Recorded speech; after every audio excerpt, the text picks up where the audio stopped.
Hello everyone, कैसे हैं आप। चलिए अब आज हम लोग शुरू करते हैं आज का लेक्चर। ठीक है, और आपका लेक्चर पसंद आए तो please like share and subscribe करें, बेल आइकन को दबाइए ताकि नेक्स्ट वीडियो जैसे मैं अपलोड करूँ आपको तुरंत नोटिफिकेशन। ये चैप्टर का वेटेज है 10 मार्क्स। ठीक है, बोर्ड एग्जामिनेशन में 10 मार्क्स का नियरली इसमें से पूछते हैं। Linear equation in two variable. Okay, this is your chapter number 1। Okay, linear equation in two variable. देखिए, पहले हम लोग ये चैप्टर का जो टॉपिक है उसका मतलब हम लोग समझते हैं, and then we'll continue with the sums. Okay, so pay attention. First of all we should know what is an equation.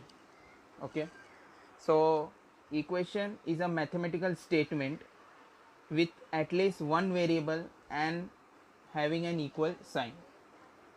Equation एक मैथमेटिकल स्टेटमेंट है जिसके पास एक वेरिएबल है, एक वेरिएबल होना ही चाहिए, at least one variable.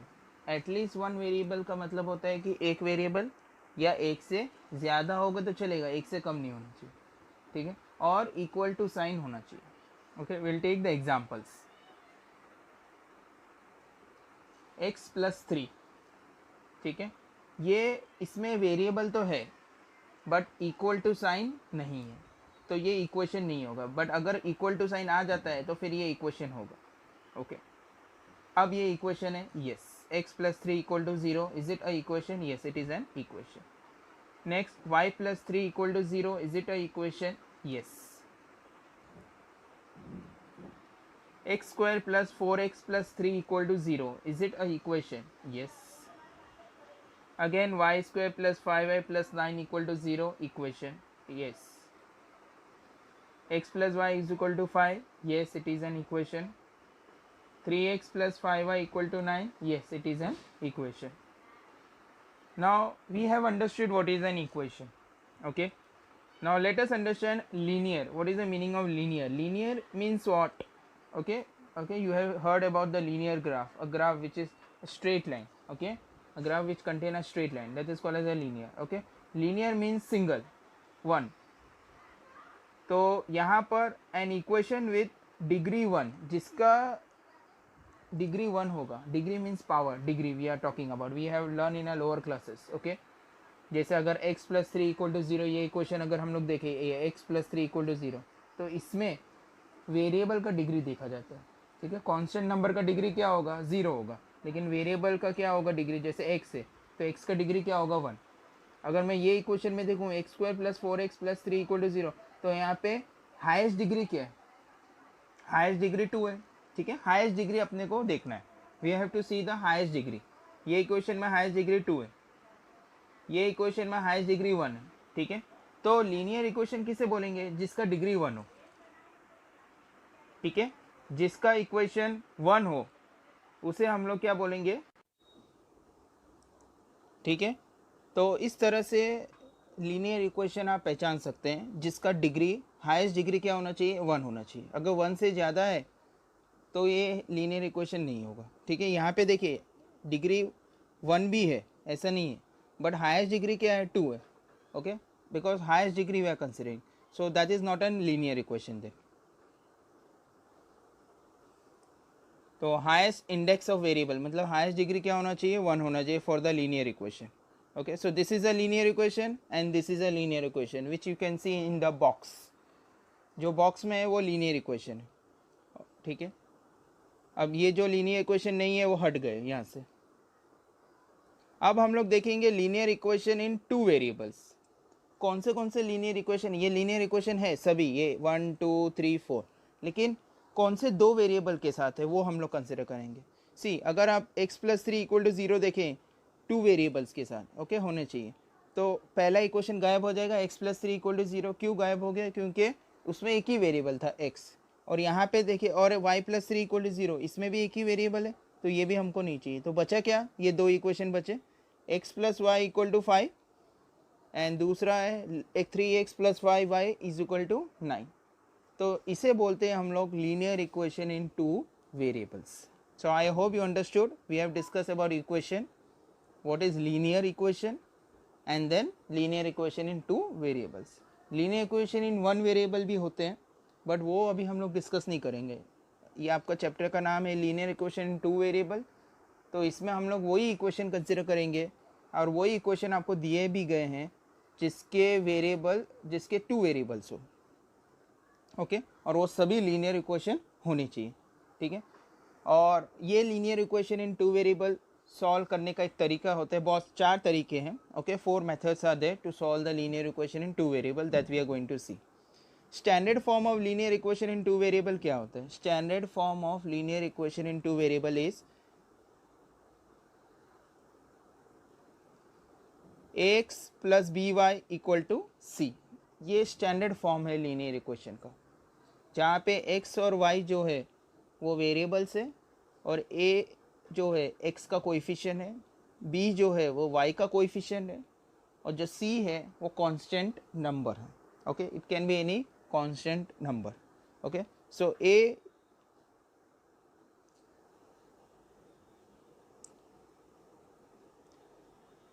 A, B and C, these are real numbers. They are always real numbers. Okay. A is not equal to 0, B and B is not equal to 0. क्योंकि अगर A 0 हो जाएगा तो 0 into x become 0, तो equation क्या बचेगा आपका B y equal to सी। तो ये लीनियर इक्वेशन इन 1 वेरिएबल हो जाता है, 2 वेरिएबल अपने को चाहिए, ठीक है। So that will be not consider. तो लीनियर इक्वेशन इन 2 वेरिएबल के लिए 2 वेरिएबल होना ही चाहिए आपका, ठीक है। और स्टैंडर्ड फॉर्म ये है लीनियर इक्वेशन का, ये आप ध्यान में रखिए, okay. This will help you. X plus b y equal to c. So कुछ क्वेश्चन है, let us try to solve this. अभी जो हम लोग ने देखा उसी के ऊपर, okay. Degree of linear equation is dash. Linear equation की डिग्री क्या होनी चाहिए? ओके, हाईएस्ट डिग्री मतलब हाईएस्ट डिग्री होनी चाहिए। क्या होनी चाहिए लीनियर इक्वेशन की? Answer is 1। We have seen right now कि लीनियर इक्वेशन की डिग्री हमेशा क्या होनी चाहिए? 1 होनी चाहिए। General form of linear equation in two variable, standard form जो अभी आपने देखा ना, स्टैंडर्ड फॉर्म या जनरल फॉर्म, वो क्या है लीनियर इक्वेशन का? So what is the answer? ax plus b y equal to c. ये स्टैंडर्ड फॉर्म है linear equation in two variable का। You should know, keep it in your mind. Identify equation from the following. इसमें से आप identify कर सकते हैं कि कौन सा इक्वेशन है। आंसर है 2x plus y equal to 7, क्योंकि a तो हो नहीं सकता क्योंकि 2 प्लस 3 उसमें वेरिएबल है ही नहीं। x प्लस 3 नहीं हो सकता, उसमें वेरिएबल है लेकिन इक्वल टू साइन नहीं है। 2x प्लस 5y हो सकता है लेकिन उसमें इक्वल टू साइन है ही नहीं, वेरिएबल्स है। And 2x plus y equal to 7, उसमें वेरिएबल्स तो है ही, उसके साथ ही साथ इक्वल टू साइन भी है, okay. So I hope it is clear linear equation in two variable का मतलब क्या होता है, okay. Now there are the steps to solve the linear equation in two variables, okay। first method is elimination by substitution method, ठीक है। हम लोग चारों मेथड देखेंगे। ये वाला मेथड हम लोग ने 9th स्टैंडर्ड में भी देखा था, if you remember, okay. Eliminate करना, सब्स्टिट्यूट x का जो वैल्यू मिलते हैं वो फिर वो y के वैल्यू में सब्स्टिट्यूट करके आपको आंसर मिलता है और x और y आपको सॉल्यूशंस मिलते हैं, okay. Will see all this method, don't worry again, okay. First method is elimination by substitution method. Second is equating the coefficient. ये इक्वेटिंग कोएफिशिएंट के बारे में शायद आपने सुना होगा, जैसे दो इक्वेशन है उसको इक्वेट करना, या तो x के कोएफिशिएंट सेम करना या तो y के कोएफिशिएंट सेम करना, और फिर उसको ऐड या सब्ट्रैक्ट करके x का वैल्यू मिलना, फिर x का वैल्यू मिलने के बाद फिर उसमें सब्स्टिट्यूट करके y का वैल्यू मिल जाता है हमें, ठीक है। हम लोग हर एक मेथड देखेंगे, okay.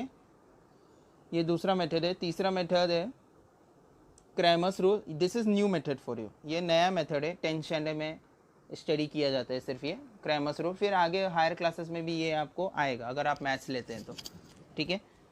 And the last one is graphical method. Graphical method से भी आप कोई भी दो लीनियर इक्वेशन को सॉल्व करके, टू वेरिएबल को सॉल्व करके उसका सॉल्यूशन x और y निकाल सकते हैं, okay. This are the 4 methods that you are going to study in this chapter, और यही पूरे चैप्टर के ऊपर है। इसी के ऊपर फिर आगे लास्ट एक्सरसाइज में आपके वर्ड्स प्रॉब्लम होंगे, okay. So I hope you understood till here, okay। Now we are going to start with one method। देखिए मैं क्रैमर्स रूल से शुरू करूँगा, okay। This is a new method and why I am starting with the Cramer's rule, because this is a most important question comes in examination, okay। This question comes every time in examination. Okay, Cramer's rule आता है solve करने के लिए 3 marks के लिए. अगर आपको ये आ गया तो आपका 3 मार्क्स फिक्स हो जाता है इन बोर्ड एग्जामिनेशन. ओके, तो क्रैमर्स रूल हम लोग समझेंगे. उससे पहले हम लोग को उसके अंदर एक जो बेसिक चीज़ है वो समझना है, और वो है we have to learn about determinant. Okay, now first we'll understand what is determinant and then we'll solve the sums of determinant and then we'll go switch to the Cramer's rule. ठीक है, क्योंकि Cramer's rule solve करने के लिए आपको determinant आना चाहिए. ठीक है, और determinant is very much important. ठीक है, डिटर्मिनेंट होता क्या है? It is an arrangement of numbers in rows and columns between two vertical lines. कोई भी 4 नंबर आप लिख लीजिए, कोई भी 4 नंबर मैंने लिख दिए 3, 4, 9, 6. और किस तरह से लिखा है देखो, अरेंजमेंट. ये this is called as rows. आप देख सकते हैं, this is called as rows. कितने रो है? 2 rows. And this is called as columns. कितने कॉलम है? 2. तो इस तरह से अरेंजमेंट, जब नंबर्स अरेंजमेंट लिखते हैं हम लोग नंबर्स का, okay, in the form of rose and columns between 2 vertical lines, 2 vertical line के बीच में जब ऐसे नंबर्स लिखे जाते हैं तो उसे क्या बोलते हैं हम लोग? डिटर्मिनेंट. देखिए, करेक्ट, 2 वर्टिकल लाइन है और उसमें 4 नंबर लिखे गए हैं 3, 4, 9, 6. Okay, so this arrangement of numbers is called as determinant. okay, now how to solve this determinant? किस तरह से इसको सॉल्व किया जाएगा? let us check how to find the value of determinant. Question पूछते हैं एग्जामिनेशन में for 1 marks. Find the value of determinant. ये क्वेश्चन आपको एग्जाम्पल मैं आपको दे रहा हूँ, ये दे दिया है आपको और आपको बोला है कि इसको सॉल्व करें, इसका वैल्यू फाइंड करें डिटरमिनेंट का. तो किस तरह से? तो आप ये देखिए, first of all will write in this way. Cross multiply करना है आपको. इसमें क्या करना है आपको? Cross multiply. देखिए क्रॉस मल्टीप्लाई कैसे स्टार्ट होगा और कहाँ से शुरू होगा. 3 मल्टीप्लाई बाय 6 क्रॉस में आप देख सकते हैं अपनी स्क्रीन पे. सी वेरी केयरफुली, क्योंकि once you understood this, so 1 marks is fixed in board examination because they will ask find the value of determinant, so you can do it very easily. okay, so in this way cross multiply आपको करना है. 3 into 6 bracket में लिख दीजिए. ठीक है, ये product आपने एक ब्रैकेट में लिख दिया. नेक्स्ट 4 into 9, तो आप वैसे ही इसको भी लिख सकते हैं ब्रैकेट में 4 into 9. ठीक है, और 2 प्रोडक्ट के बीच में आप एक साइन डालेंगे और वो साइन है माइनस, सब्ट्रैक्शन का साइन. ओके, ये डिटर्मिनेंट का रूल है. इस तरह से डिटर्मिनेंट फाइंड किया जाता है. So once again you can see 3 into 6 in 1 bracket, cross multiply again 4 into 9 in another bracket. Okay, और 2 ब्रैकेट के बीच में आप माइनस साइन पुट करेंगे. Then you have to solve this. 3 6 are 18 and minus 4 9s are 36. So 18 minus 36, your answer is minus 18. So that's it. आपने value find कर दिया determinant का. ठीक है, and you get 1 mark for this. This is how you have to find the value of determinant. So simple and so important it is. Okay, so once you know the finding the value of determinant, then you can also solve the sums of Cramer's rules later, that will study. Okay, so let us take more examples of determinant. Okay, I am solving the sums from your exercise 1.3. ठीक है, 1.3 से मैं sum solve कर रहा हूँ. ठीक है, पहला सम है आपकी टेक्स्ट बुक का page number 16, practice set 1.3, filling the blanks with the correct number. कभी आपको इस तरह से भी दिया जाता है. देखिए मैं बताता हूँ आपको, ये क्वेश्चन लिखता हूँ 3 4 2 5. ओके, और आपको एग्जामिनेशन में इस तरह से दिया जाएगा इक्वल टू इसको सॉल्व करना है 3 4 2 5. Now what you will do in this case? Tell me. First we will do the cross multiply, correct? Yes. Okay, so 3 will multiply by 5 and 2 will multiply by 4. Are you getting? Okay.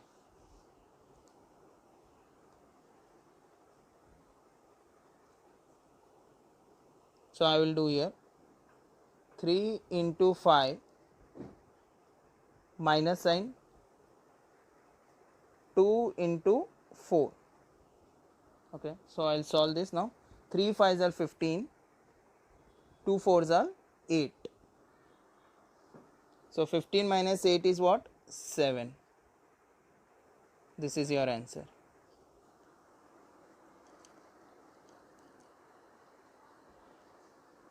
I hope you understood this. Okay. और भी sums लेते हैं हम लोग, दूसरे sums. एक और सम लेते हैं. क्वेश्चन नंबर 2 आपकी टेक्स्ट बुक का 1.3 एक्सरसाइज में से मैं सॉल्व कर रहा हूँ. ओके, पहला ही सम लेता हूँ. फर्स्ट सम 2 का first some -1 2 7 4. Let us solve this. Okay, you can also try in your notebook while I am solving. -1 into 4 minus 7 into 2. Correct? So what I will get here? -1 into 4 is -4 and minus sign है यहाँ पे, देखिए minus sign आ गया. और 7 2 ज़र कितना होता है? 14. ठीक है, तो आपका आंसर क्या आ जाएगा? माइनस माइनस क्या होता है? प्लस होता है, लेकिन साइन किसका आएगा? माइनस का. सो 14 + 4 कितना होता है? 18. So your answer is 18. इस तरह से सॉल्व करने पे आपको 1 मार्क मिल जाएगा. This is all for 1 marks. ये सब 1 मार्क्स के लिए आते हैं सम्स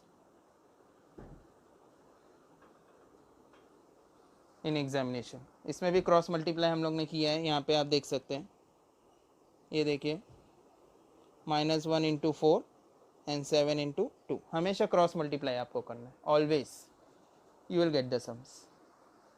ओके, एक और सम सॉल्व करते हैं. क्वेश्चन नंबर 2 का थर्ड सेकेंड आप ट्राई करिए.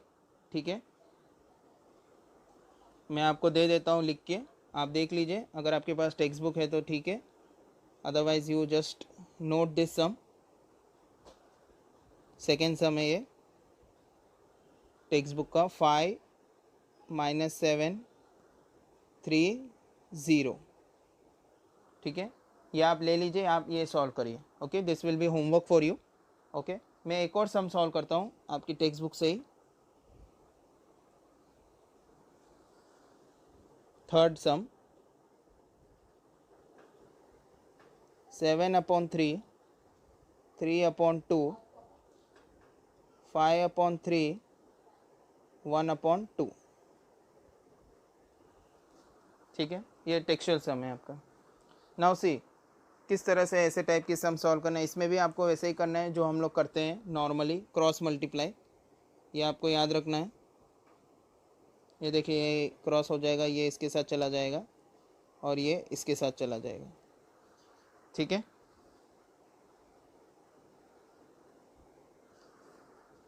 Bracket open. 7/3 इंटू हाफ, बीच में माइनस साइन, फिर 5/3 इंटू 3/2.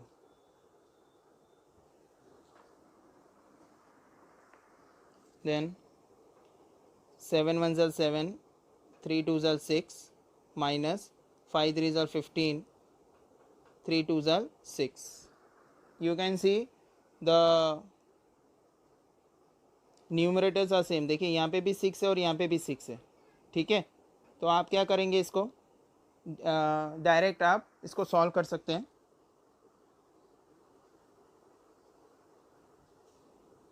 तो मैं ऐसा लिख सकता हूँ 7 - 15/6. Okay, so you will get what I am writing here. 7 minus 15 is minus 8 upon 6. So minus 8 upon 6 is nothing but minus 4 upon 3. Minus 4 upon 3 ये यहाँ पे कट हो गया. यहाँ पे आप देख सकते हैं इसको.